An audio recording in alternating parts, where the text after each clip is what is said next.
Welcome to LYLAS. If you grew up in the 90s and know what that stands for, then this podcast is for you. That's right. Welcome. We are so glad to have you here as part of our episode number 7. Say what? That's right. Season 1, episode 7. Mm-hmm. We're just going to keep rolling. Yeah. And we are so pumped to talk about our hot topic today because as we've been discussing our podcast with people we see out on the street, or we've gotten some feedback from our first several episodes, you guys have given us so many great suggestions on things to talk about. And we are so thankful, and we want you to keep them coming. So go to our website, send us a shout out, tell us what you want us to hear, to discuss, do it on our social media, all the places. So that way we can bring this more forward to you. And a real fun topic, friendships, right, Jen?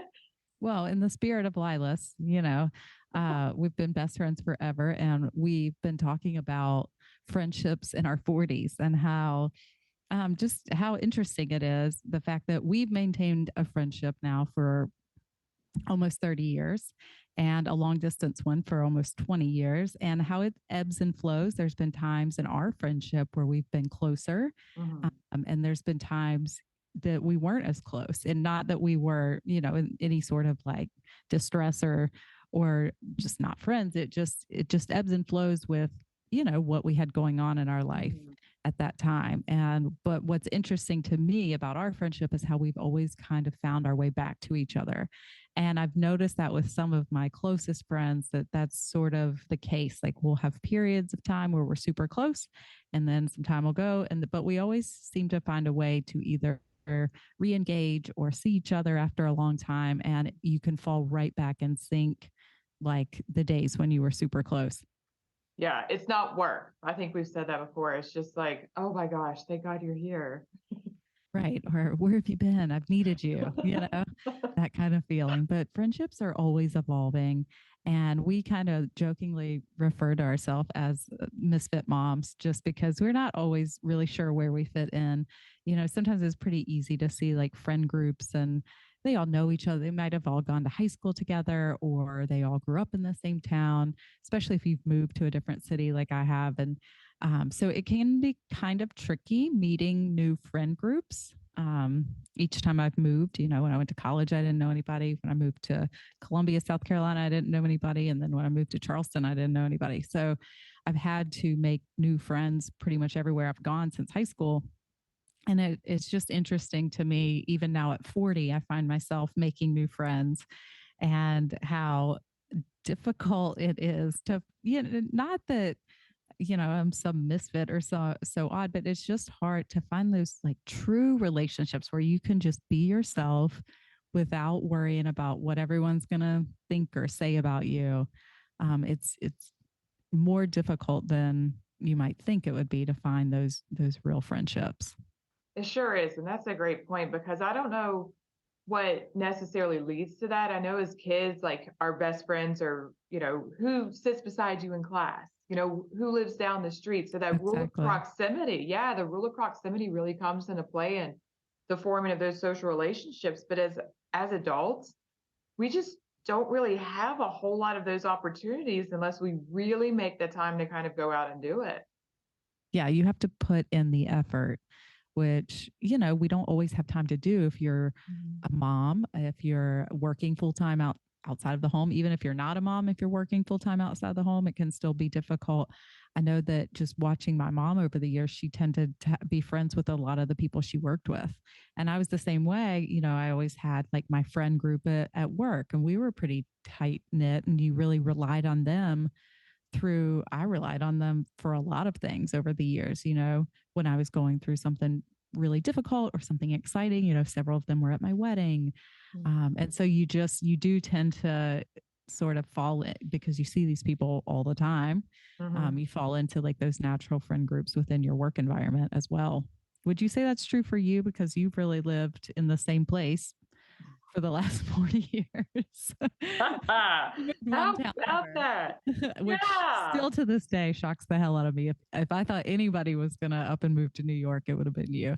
Thanks. And maybe you still will someday. I think you will. move somewhere. I don't know if it's New York still, but having been there, I mean, you're still around. You still see people that we went to high school with regularly. So how is that for you?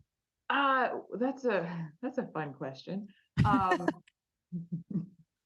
Anytime I say that, it's because I'm having to pause and be like, all right, so let's not put our foot in our mouth here, totally. But I think, I mean, you're right. I have lived here for about 40 years, and some of that is just due in part to like circumstance, being a young mom, Mm-hmm. getting married at a young age, you just kind of like settle in. Sure. But I don't think I've ever settled down. And so, I'm Yeah. out of every weekend, I'm almost in a different place. And um, I'm very thankful for that, but it's because I don't feel settled here. You know what I mean? And so we are searching, I think, after our kids get out of school and stuff like that for our next place. But that's why we go to New York so often, or that's why we are out of the country so much. It's just trying to find another niche for us to kind of be in. But I would say that one could probably assume, because I've lived here and so many people from our community end up staying here, like Jen and a few of our other friends are like, the expats of West Virginia, like they've, what I mean, kind of ventured out, but very few people actually do. But I don't know that the relationships that you think would sustain do, Right. or that just because you, I don't know, went to elementary school with somebody and then, they're your kid's teacher, or that your kid's playing on the same sports team, that does not mean that those friendships exist. Because in all fairness, we're all different people. We have different interests. Um, and so I would say that for me, um, I have one really super good friend who is here, who's still here. And just to send her some love, it's Candace. Candace and I we were not friends in high school. In fact, I'm pretty sure she'll probably message me like, what? You're right. Probably couldn't stand me, or like I was just too much or too silly or whatever. But she is absolutely like my right hand person, like all the time here. And I think that that is due to us having some similar interests, but just being at different places within our life. And for me, I know enough about myself to know that if I'm not going to be able to be genuinely who I am, then it's not healthy or fair or good. It's just stressful for me to try to put myself in someone else's box. And I don't, and it's no reflection on the other people that, are here or live here or whatever else. I just don't fit into many boxes, and I can mesh and I can flow and go in Yeah. between things. And I think so pretty well, but it's just not, it just doesn't feel genuine. Mm-hmm. And I'm just not at a place in my life where I feel like that doing ingenuine things is a part of self growth. Maybe it Yeah. is, but for me, it just doesn't work that well. And so the friends that I have are friends that I have made through activities that have similar interests as me, which honestly, in all fairness, is not like oftentimes typical female stuff. Yeah. um, and that's fine, but it is a different thing. So yeah, I have one good friend and I've lived in the same place for 40 years. Aside from my work family, and my work family is pretty good and nice and stuff like that. And I have some colleagues. But no. Yeah. Well, I kind of relate to that though, what you're saying, where you like if you can't really fit in, like really be authentic, then it just doesn't feel like worth your time. I feel like that sometimes, even when I moved to Charleston, I had a pretty big friend group of girlfriends. And over time, for many different reasons, but we've all just kind of gone different ways. Some of them are still really good friends. They went to high school together. Some of them went to college. Most all of them went to college together, and so they've maintained friendships. But even still, like just living, 15 minutes across town, it's like different worlds. My kids in one rec league, their kids are in another rec league. Like you just don't see them regularly. I don't see these people at the gym. And so when you're not engaging like that on a weekly basis, it's really hard to maintain friendships, even within the same town. Mhm. Um, it's a lot. It's a lot to try. I mean, especially when I was working, I know I say that a lot because I really cannot figure out how I did it all. But when I was working full time and I had two small kids, I mean, I was just surviving day to day, much less trying to maintain 15 friendships, all at the same level. And so I can certainly relate to what you're saying. And then even like trying, my neighbors, I like my neighbors, but I feel like for the majority, most of them are about 5 years younger than me. And they're having like their first kid, maybe they're pregnant with their second one. They're again in a different stage of life than I am. We've sort of moved on from that baby phase.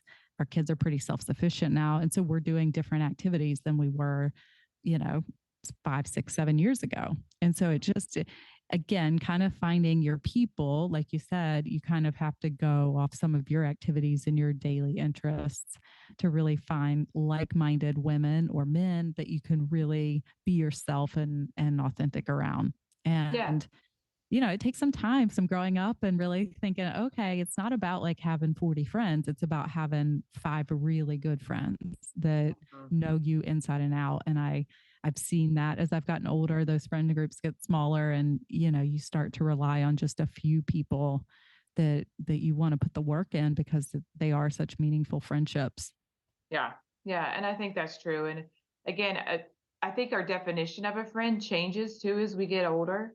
Mm-hmm. Like would I say that I'm friends with everybody that I see around here from like high school and different, classes and stuff like that? Yeah, but I'm not necessarily like, hey, let's go hang out this weekend, or you want to go to a yoga class, or, Yeah, did you watch the Bills game? It's not like that. So we're all friendly, but having those deep kind of connected friendships, I think, is something that changes over time too. And that's your point with like, it's quality almost over quantity.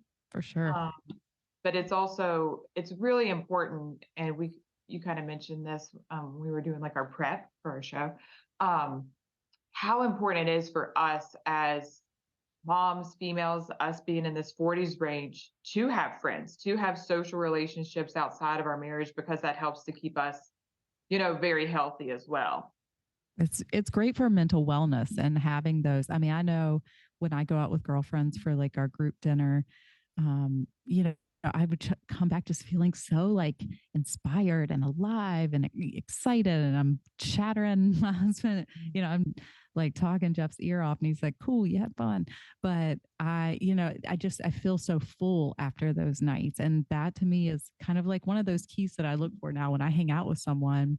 I'm like, how do I feel at the end of the night? Am I like drained and like pissed off that I just wasted like Yeah. $100 on dinner and like, or am I just like excited, happy, just feel like I had the time of my life? And Mhm. you really start to measure, okay, is this worth it? What do I need from a friend? And then what am I bringing to a friendship? Because I also don't want someone to leave after hanging out with me and feel that way. Certainly Sure. that friendship's probably not going to stand the test of time if they do. So, just kind of being more aware of that and really where we spend our time. Our time is so precious. Hmm. You don't want to I'm too old to go do something that's not enjoyable, or if it's not a hell yes, then it's a no Right. at this point. And my mom is always right, and she will love that I said this on this podcast because she's like, when are you guys going to talk about all the things I did wrong? I'm like, I'm not. You did a lot of things right, Barb.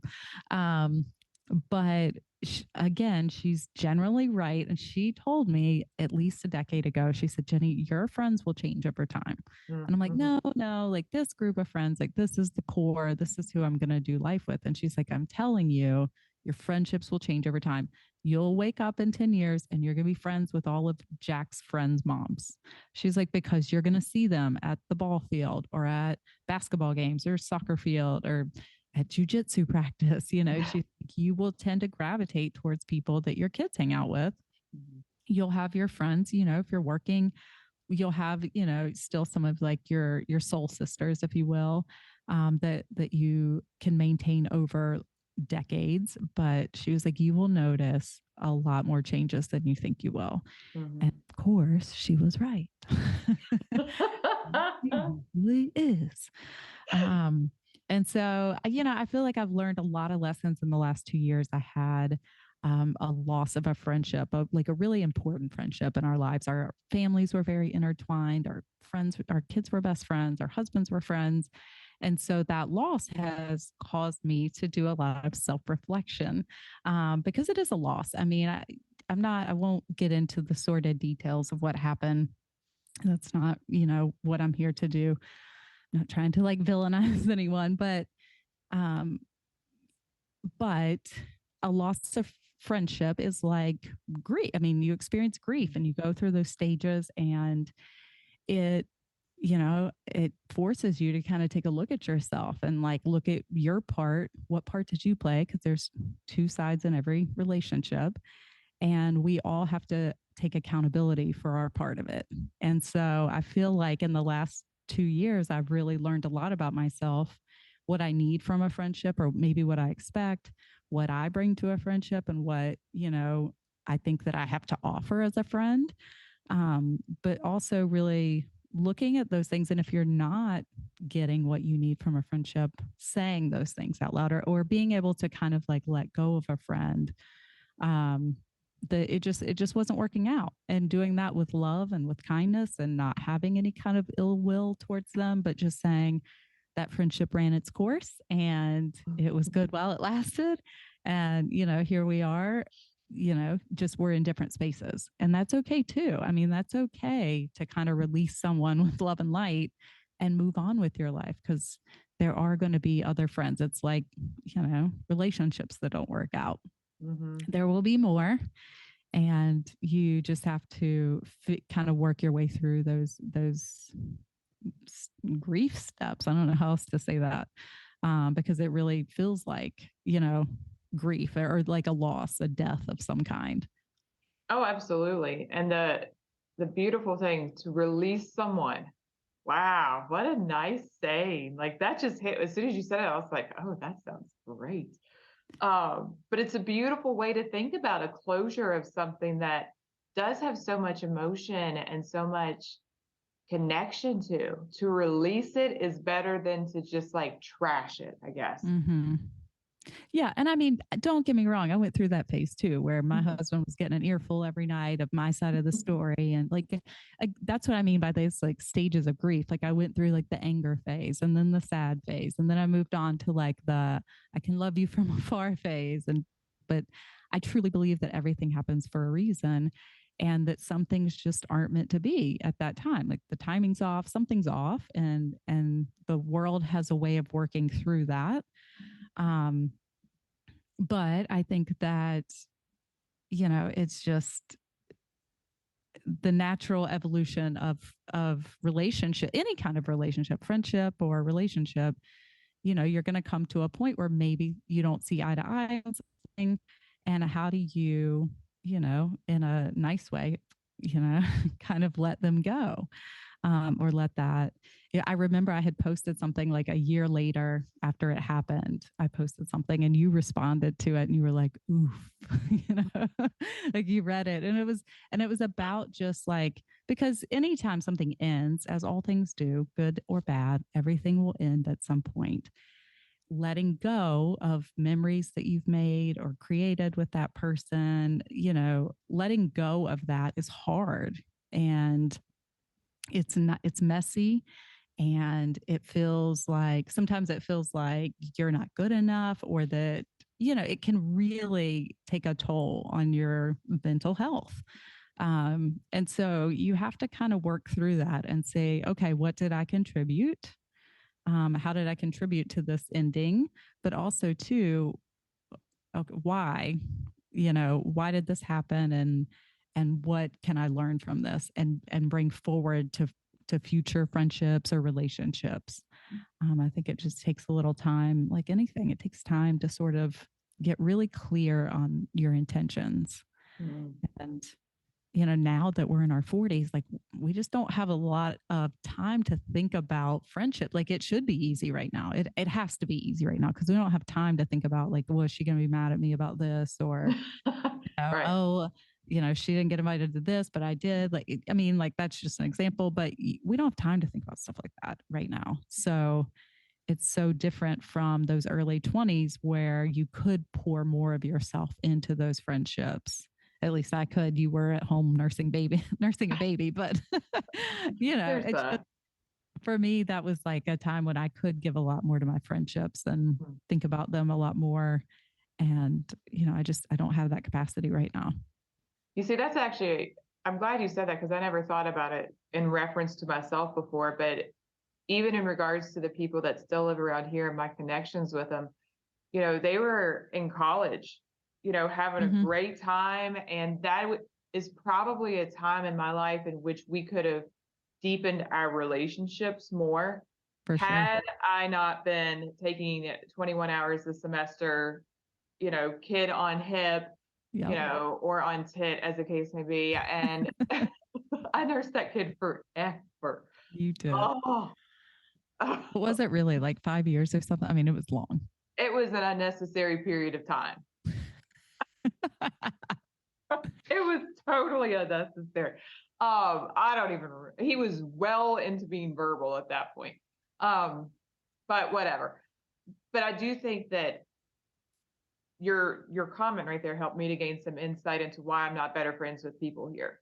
And Yeah. it's because I did miss out on those years in which some of those like 20s time, Hmm. it's better formed. And even with us in our relationship, as we've talked about, that was probably one of the periods in which we were more distant because I've got a 2-year old or a 3-year old, I'm in a doctoral program, like so many barriers Yes. occurred at very critical times um, in different people's lives. And even I thought about this just a minute ago too.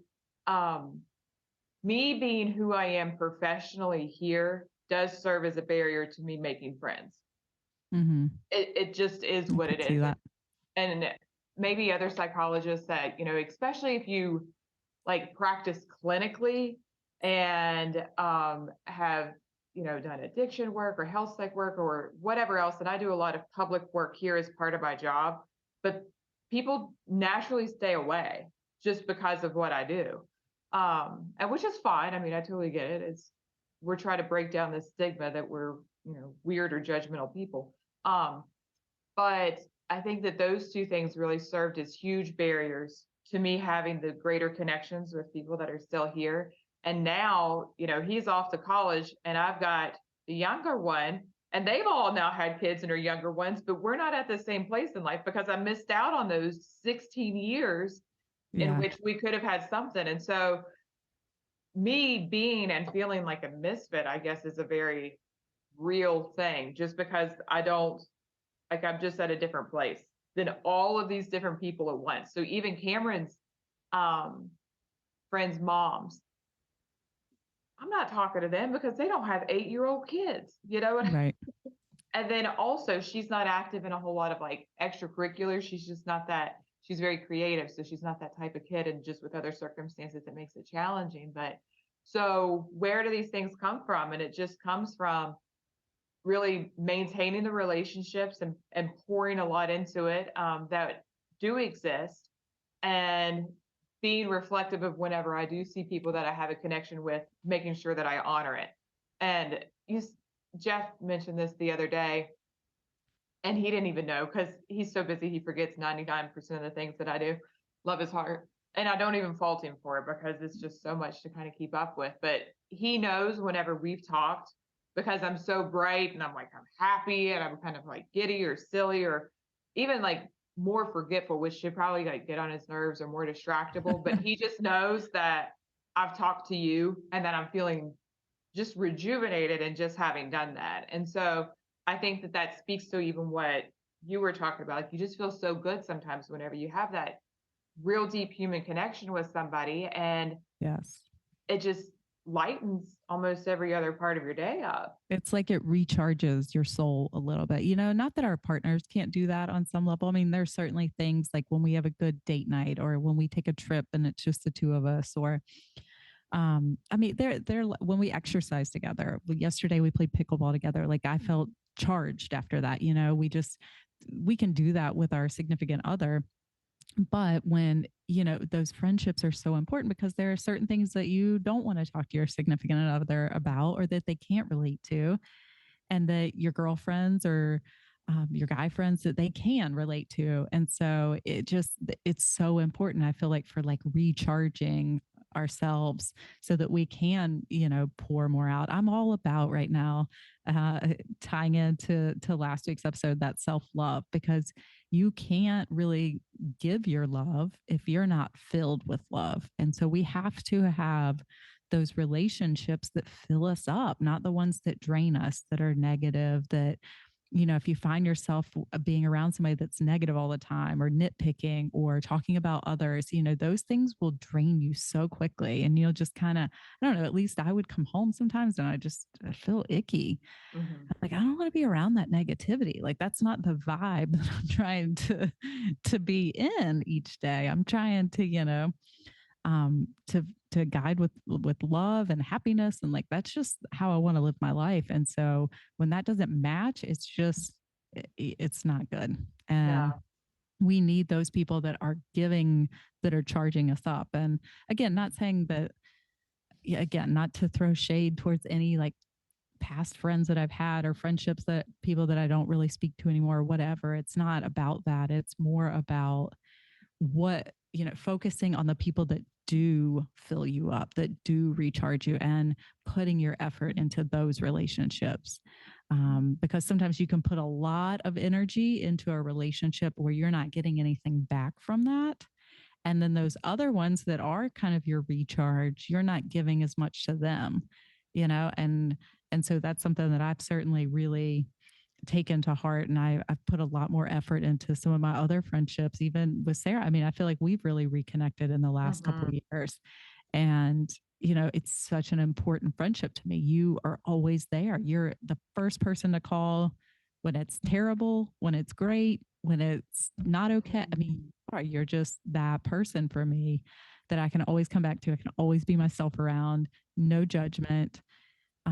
And so it's just that's what I find is really like just gravitating more to those people that fill me Hmm. up. Like you, same thing. Like we get off the phone, I'm like, doop, doop, I'm like ready to roll, you know, because we just Yeah. have that. We both carry that same vibe. No, and that's the truth for me and you too, you know, is that it's just, I don't know, whatever I have you in my life, things are good. You Yeah, know, it's just a really, really, really sweet thing. And, you know, our husbands have commented on it. It's like whenever we're around each other, the happiest time sometimes he sees me is whenever we're together. we're And it's not like together. I'm sad, yeah, any other time. It's just I think laughter is something that at times is a rarity at our age, you know, which is kind of weird maybe. But that's just something that just naturally occurs and happens with this. And so that's really sweet with it. But yeah, it's man, friendships. Woo. They're so interesting. I mean, we have an energy match, which I think Hmm. is part of it too. Like we will always match each other's energy, whatever it is. Like nothing too high, nothing too low. We're always willing to go there, or just naturally kind of go there. Um, but yeah, I mean, you know, there's naturally also just like fractures in friendships, and Hmm. people move Hmm. away. I mean, that's a tough one. I've been in Charleston, South Carolina. People move away. I've had several friends move to different states, or, you know, to the upstate of South Carolina. And it's still really hard to maintain those friendships. Yeah, we'll text and talk when they're in town, or we'll go visit them. But it's just hard. You've got to make the effort, and so it has to be worth it at this point at our age. Like Yeah. it's got to be worth it. Like I gotta, you know, feel rejuvenated after hanging out with you. I gotta feel, you know, just that I'm also getting what I need from a Yeah. friendship, what we all kind of need. Um, so Yeah, yeah, totally. And I think that, you know, so much of this too just comes down to us recognizing that we just might not be other people's cup of tea too. And that's it's okay as well. So you might drain my cup, but also I could totally smash yours. And that is, exactly. That's what I mean with like no hate, no shade to anybody in the past, because I yeah. was, you know, might have been draining from you as well, or to that person. I Mhm. was in a student or a school improvement council meeting yesterday at my kid's school, and um, the principal was saying that they're trying to teach kids how like hey, I want to be, they might want to be friends with someone, but that kid doesn't want to be friends with them. And like, that's a tricky dynamic to kind of navigate. And so they're trying to teach kids, okay, how do you do that? And the dad sitting next to me, and he was like, well, if you figure it out, like I'm 38 and I haven't figured that out yet, you know? And it's so Yeah. true. Like it's so really odd. Like I want to be friends with you and like you can pursue that, but like sometimes they're just not that into you and like Yeah. you're just not their person, and that's okay too, you know. Mhm. But how do you kind of recover from that and not like take it so personally, or let that jade you from putting yourself out there in the future? Yeah, no, I think that's it. And I think it comes down to just feeling comfortable with yourself, with your own self-assessment and where you're at with things and kind of letting it ride. So, Got to get we'll clear see. on what you want, that's for sure. Yeah. So what are And what some tips? What are some tips? I mean, I like I told you earlier, I don't know that I'm the person to be giving advice, but I do feel like more than anything, I've done a lot of self discovery. You'll hear me talk a lot about meditation because I swear it has changed my life, and Mm, it's helped me get really clear on what I want, who I want to be, what I hope to kind of bring, you know, what kind of energy I try to bring to each day, and just to really take a good hard look at myself and my behaviors and all of those things. I mean, we all do things we're not proud of. I am no different. I've done many things in life I'm not proud of, but I do tend to learn from my mistakes generally. And so I think the biggest thing is just finding some sort of practice, whether that's yoga or meditation, whatever you do that helps you really ground and get clear on, okay, what do I need? How do I feel when I leave, you know, hanging out with this person or talking to this person on the phone? Do I feel better, worse? You know, are they helpful when I need them? Just think that you have to get really clear on what your intentions are and what your needs are. mhm, Um, I think that's the biggest thing that I've learned. And then also, as I mentioned to you earlier, um, you know, when things aren't working out, you've got to be, mhm, you can't be afraid to say it.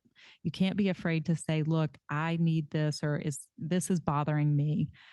Because the more you stuff that down, it's going to come out at the wrong time, in the mhm. wrong situation, probably when you're not sober, and it's not going to be pretty. And so, you know, I think sometimes you can keep things in because you're afraid it's going to fracture a relationship, but keeping it in, like you're going to fracture it at some point when it all comes spewing out of you like a volcano. And so that's another big lesson that I've taken away, of just that honesty. And like if that friendship can't cope with what you have to say, well then that's a good time to say, I love you and I will let you go with light and love. I um release you.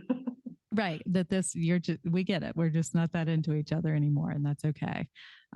So some of the things I've learned, like I said, I don't know that I'm any kind of like friendship expert by any means. I told you also that I'm kind of meeting this new girl group that my son hangs out with, their kids, and we've sort of been doing some activities together. And it's been so, again, interesting. We're all like 40-year-old moms Mhm. and getting to know each other. It's kind of like you're on a date for the first time, you know? And so one of the big things that I've noticed is we tend to lean towards like doing like physical activities. So like we went to this place called the break room, where it's just a bunch of crap and they give you all these tools and you just smash it as hard as you can. And that was so much fun because there was no pressure. Like we had to be talking the whole time, or you know, we weren't all sitting around a table like staring at each other. It was like, here, I'm going to go beat the hell out of this coffee machine. And then let's come back and laugh about it. We were dancing, like just really easy, fun stuff. Yesterday, we all went for a bike ride downtown, just doing like really fun, almost like childlike things together.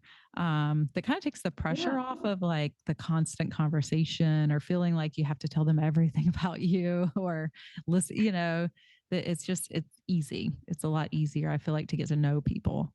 Well, I like what you said because that's how we made friendships as kids anyways, was going on like bike rides. Right. It was doing activities. It was doing that kind of, I don't know, different level of interactions that just made it fun from the get-go. And then you're able to explore more or dive more or do other things with it. And That's just so important. That's really fun. That's really cool stuff. You can only do happy hour so much.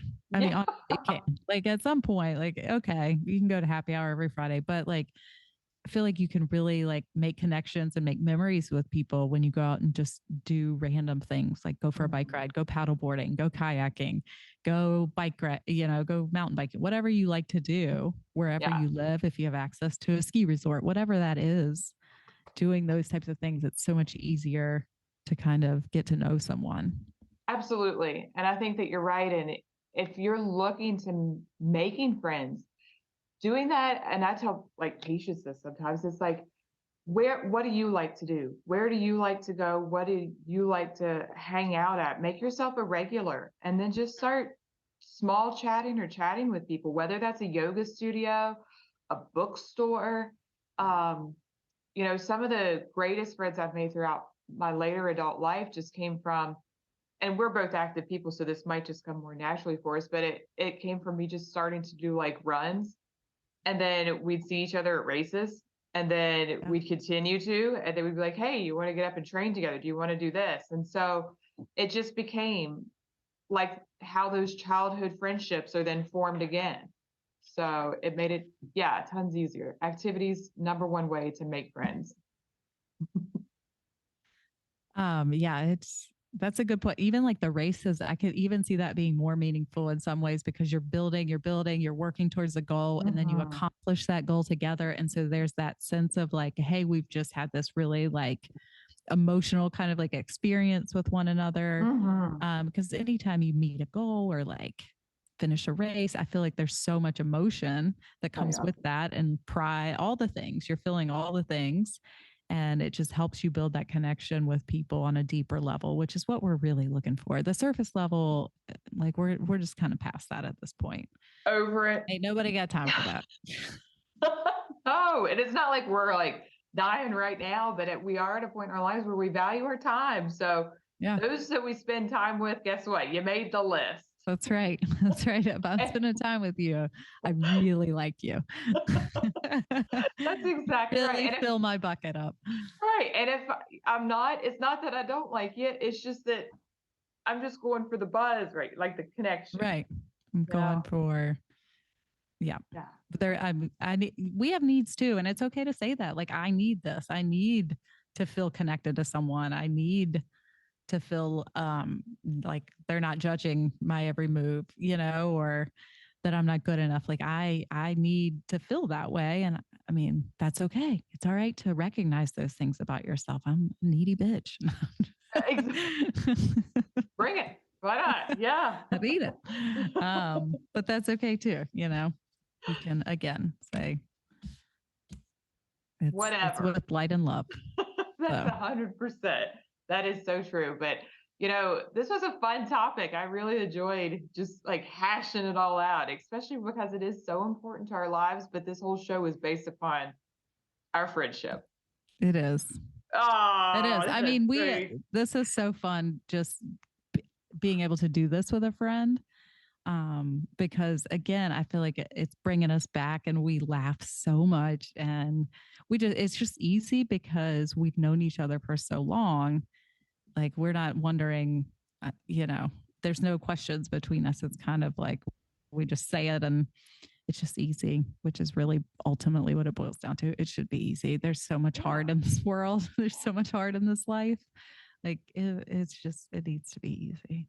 It does. And it needs to be like honest too, because Eddie, we give each other feedback on this stuff all the time. So people might just kind of sit and be like, do these two ever like say anything like bad towards each other or harsh? No, but we're honest with one another. So if I'm writing like a piece of content or a title, Jen will be like, that one's a Nope. no-go.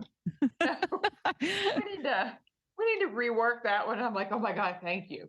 We're not even gonna. Oh, go ahead. I was gonna ask, I'd rather hear that from you than any other human or somebody else see it and be like, what? Well, I think it's fun. Like I was going to say, we're not even going to talk about what you wanted to name this podcast because my other friend brought that. She goes, "What was that original title you're working with?" And I was like, "Not to be repeated. We're not even going to talk about it." But Yeah.